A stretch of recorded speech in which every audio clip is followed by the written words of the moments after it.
Hello friends, आज हम बात करेंगे बहुत ही इंटरेस्टिंग टॉपिक के बारे में जो कि काफ़ी हमारे इंडिया में देखी जाती है। डायबिटिक फुट जिसका नाम है, जो कि डायबिटिक पेशेंट्स में रहता है। अब डायबिटिक फुट क्या होता है कि हमारे पेशेंट जो आते हैं जिनको लंबे समय डायबिटीज़ हो, उनकी उनकी सेंसेशंस थोड़ी कम हो जाती है, न्यूरोपैथी जिसको कहते हैं। तो उसकी वजह से कभी उनको चोट लगता है तो उनको पता नहीं चलता एंड वो वहाँ पे घाव बन जाता है बहुत बड़ा एंड वो फैलता जाता है, उसको हम डायबिटिक फुट कहते हैं। एंड वो इतना ज़्यादा हो जाता है किसी किसी पेशेंट में कि पैर काटने तक की भी नौबत आ सकती है। सो डायबिटिक फुट को कैसे ट्रीट किया जाता है, जो कि प्लास्टिक सर्जन बहुत अच्छा उसको ट्रीट मैनेजमेंट करते हैं। उसमें क्या है कि जो हमारे टिश्यूज़ होते हैं, वो जो हमारे हील नहीं हो रहा वूंड बहुत लंबे समय से, मान लो 2 महीने से 6 महीने से वूंड घाव नहीं भरा, तो ज़रूर उसके अंदर कुछ ऐसा होता है, लाइक बोन तक होता है इन्फेक्शन या कुछ ना ऐसा होता है। उसके बाद उसका नॉर्मल उसका फंक्शन आ जाए, यानी कि उसको वूंड हीलिंग के लिए हम लोग कराते हैं।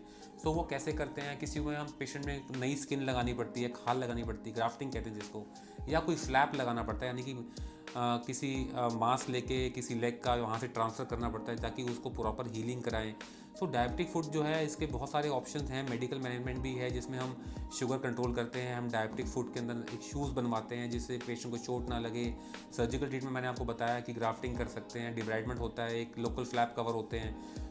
लेकिन ये डायबिटिक फुट का प्रिवेंशन कैसे होता है? सबसे इंपॉर्टेंट होता है कि पेशेंट को अगर शुगर है तो उसकी एकदम शुगर कंट्रोल बिल्कुल स्ट्रिक्टली, एकदम बिल्कुल एकदम बॉर्डर लाइन भी नहीं चाहिए होती, एकदम विद इन लिमिट्स होती है। बॉर्डर लाइन भी हमें शुगर नहीं लानी है। कहीं पेशेंट कहते हैं सर अगर हमारी इतनी आ जाए, तो नहीं, विद इन लिमिट्स होनी चाहिए शुगर। दूसरा होता है आपका डाइट एंड एक्सरसाइज, जिससे कि शुगर कंट्रोल रहती है, डायरेक्टली नहीं लेकिन कम से कम एक्सरसाइज से क्या होता है कि हमारे शुगर के जो रिसेप्टर होते हैं बॉडी में वो ज़्यादा एक्टिवेट रहते हैं, तो उससे शुगर हमारी कंट्रोल रहती है। दूसरा एक्सरसाइज, योगा, ये सब लाइफस्टाइल चेंज, ये सब है preventive methods of diabetic foot, जिससे आपकी शुगर जब कंट्रोल रहेगी और आपका